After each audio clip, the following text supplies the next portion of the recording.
Hi friends, welcome to relax recipes. இன்றைக்கி நம்ம எல்லாருக்கும் பிடிச்ச ஆப்பம் எப்படி பண்ணலான்னு பார்க்க போகிறோம்.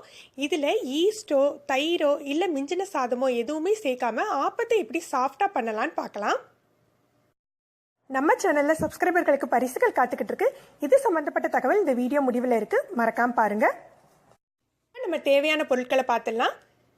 இதுக்கு நான் 1 கப் இட்லி அரிசி எடுத்துருக்கிறேன், 1 கப் பச்சரிசி எடுத்துருக்கிறேன், ஒரு அரை டீஸ்பூன் வெந்தயம் எடுத்துருக்கிறேன், ஒரு 2 டேபிள் ஸ்பூன் முழு உளுந்து எடுத்துக்கோங்க, அப்புறம் 1 கப் தேங்காய் துருவல்.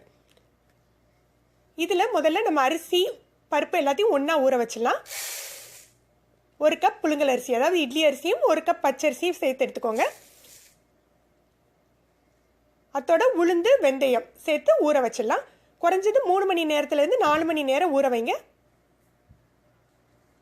ஊற வச்சு நல்லா மையாக அரைச்சிக்கணுங்க. இதை இப்போ நம்ம 1 கப் தேங்காய் துருவல் எடுத்து வச்சுருக்கோம் இல்லையா, தேங்காய் துருவலை இதோட சேர்த்தும் அரைச்சிக்கலாம், இல்லது மாவு அரைச்ச பின்னால் தேங்காய் பால் எடுத்து சேர்த்துக்கலாம்.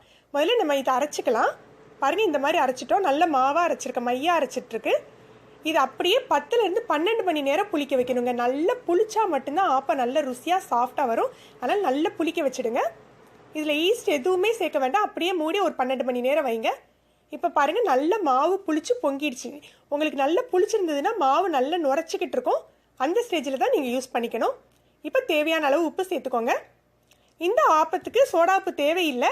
விருப்பப்பட்டவங்க ஒரு 1/4 டீஸ்பூன் மட்டும் ஆப்ப சோடா சேர்த்துக்கலாம். அது ஆப்ஷனல் தான், இது கட்டாயம் இல்லை. இதோட நம்ம எடுத்து வச்சுருக்கோம் இல்லையா, தேங்காய் பாலை சேர்த்துக்கோங்க. தேங்காய் பால் சேர்த்து நல்லா கிளறி விட்டுலாம். பாருங்கள், நல்லா நுரைச்சிருக்கிறதுனால தான் மாவு இந்த மாதிரி கிளற வருது. இப்போ இதில் கொஞ்சம் நம்ம தண்ணி சேர்த்துக்கணும். அதாவது நம்ம தோசை மாவை விட கொஞ்சம் லூஸாக இருக்கணும் இந்த ஆப்ப மாவு. தோசை மாவு அளவுக்கு திக்காக இருக்கக்கூடாது, ஏன்னா நம்ம ஆப்பச்சட்டியில் விட்டு அப்படியே சுற்றி விடுவோம். அதனால கொஞ்சம் தண்ணியாக இருக்கணும் இந்த மாவு.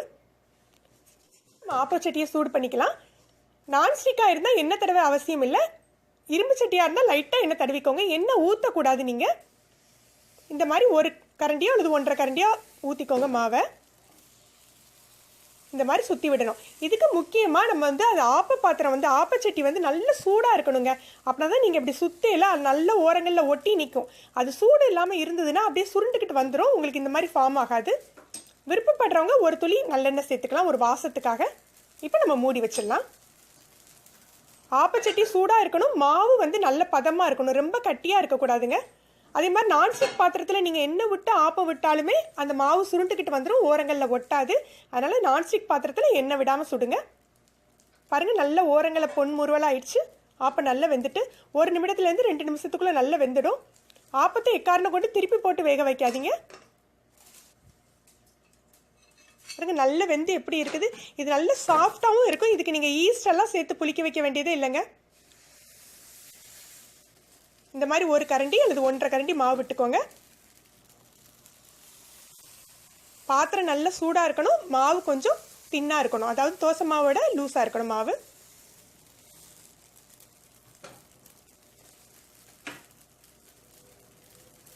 இதில் நம்ம 2 டேபிள் ஸ்பூன் உளுந்து சேர்த்துருக்கிறதுனால நமக்கு சோடாப்பு சேர்க்கணும்னு அவசியம் இல்லைங்க. விருப்பப்பட்டால் சேர்த்துக்கலாம்.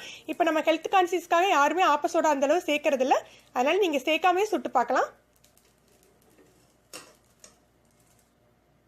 நல்லா ஆப்பம் உங்களுக்கு சாஃப்டாக வெந்தய வாசத்தோடு சூப்பராக இருக்கும். ட்ரை பண்ணி பாருங்க.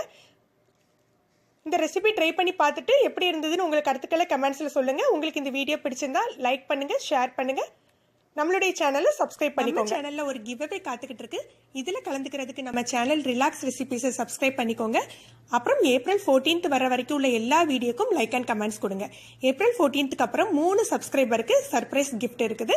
இது சம்மந்தப்பட்ட வீடியோவோட லிங்கை கீழே டிஸ்கிரிப்ஷனில் கொடுத்துருக்கேன், நீங்கள் எடுத்து யூஸ் பண்ணிக்கோங்க.